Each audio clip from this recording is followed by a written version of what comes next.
नमस्कार आदाब, मैं मोहम्मद फैसल हूं और आप देख रहे हैं जेके न्यूज़ नेटवर्क। आइए नजर डालते हैं आज की बड़ी और रोचक खबरों पर। आज सोमवार है, हफ्ते की शुरुआत करते हैं अच्छी खबरों के साथ। आज सूबे के सीएम हेमंत सोरेन अपना 45वां जन्मदिन मना रहे हैं। इस अवसर पर सुबह से उन्हें बधाई देने का तांता लगा हुआ है। लोग ईश्वर से उनकी लंबी आयु की कामना कर रहे हैं। हेमंत सोरेन ने दूसरी बार राज्य के सीएम पद की जिम्मेदारी संभाली है। इस कोरोना महामारी के दौरान उनके समक्ष अनेकों समस्याएं हैं। बावजूद इसके वे लगातार अपने कर्म पथ पर बढ़ रहे हैं। जेके न्यूज़ नेटवर्क भी उन्हें जन्मदिन की ढेरों बधाइयां देता है और ये कामना करता है कि वे अपने कर्म पथ पर बिना रुके बिना थके लगातार यूं ही आगे बढ़ते रहें। प्रधानमंत्री नरेंद्र मोदी ने चेन्नई और पोर्ट ब्लेयर को जोड़ने वाली सबमरीन ऑप्टिकल फाइबर केबल का उद्घाटन किया। इस अवसर पर उन्होंने कहा, इस नेटवर्क से अंडमान निकोबार के लोगों को सस्ती और तेज इंटरनेट सेवा मिल सकेंगी। व्यापार बढ़ाने के लिए ग्रेट निकोबार में 10,000 करोड़ की लागत से पोर्ट बनाने का भी प्रस्ताव है। 2300 किलोमीटर लंबी केबल बिछाने की लागत 1224 करोड़ रुपए आई। साल 2018 में उन्होंने ही इसकी नींव रखी थी। राजस्थान में फिर सियासी हलचल तेज हो गई है। वजह 14 अगस्त से शुरू हो रहा विधानसभा सत्र है। इसी की रणनीति बनाने और कुर्सी बचाने की कोशिश में मुख्यमंत्री अशोक गहलोत रविवार को जैसलमेर पहुंचे, जहां उन्होंने छुट्टियां मना रहे अपने विधायकों का हालचाल जाना। जैसलमेर के रिजॉर्ट में कांग्रेस विधायक दल और समर्थक दलों की बैठक को संबोधित करते हुए गहलोत ने विधायकों से कहा, जिस तरह की एकजुटता अब तक दिखाई है उस तरह की एकजुटता आपको सदन में भी दिखानी है।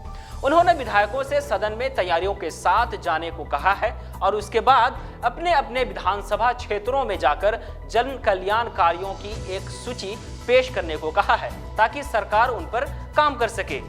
देश में कोरोना का ग्राफ लगातार रिकॉर्ड बना रहा है। भारत में पिछले 24 घंटे में कोरोना से मौत के आंकड़ों में बड़ा उछाल आया है। यह दूसरी बार है जब देश में एक दिन में इस महामारी से 1000 से ज्यादा लोगों की मौत हुई है। इससे पहले 22 जुलाई को कोरोना वायरस से भारत में 1129 लोगों की मौत हुई थी। स्वास्थ्य मंत्रालय की ओर से सोमवार की सुबह जारी आंकड़ों के मुताबिक रविवार को भारत में कोरोना के 44,386 नए मामले सामने आए और 1007 लोगों की मौत हो गई। इसी के साथ देश में कोरोना वायरस से मरने वालों की संख्या 44,386 पहुंच गई है। वहीं झारखंड में कोरोना वायरस के मामले लगातार बढ़ रहे हैं। प्रदेश में फिर से 1000 से अधिक नए मामले सामने आए हैं। राज्य में कोरोना महामारी के कारण अब तक 168 लोगों की मौत हो चुकी है। बीते 24 घंटों में राज्य में कोरोना के 1084 नए मामले दर्ज हुए हैं। इसके साथ ही संक्रमितों की कुल संख्या 17,626 तक पहुंच गई है। इलाज के बाद इसमें से 8,391 मरीज पूरी तरह ठीक हो चुके हैं और उन्हें अस्पताल से डिस्चार्ज कर दिया गया है। इस बीच एक राहत की खबर है। रूस की पुतिन सरकार का दावा है कि उसने दुनिया की पहली कोरोना वैक्सीन तैयार कर ली है और इसका फाइनल रजिस्ट्रेशन अगले हफ्ते हो जाएगा।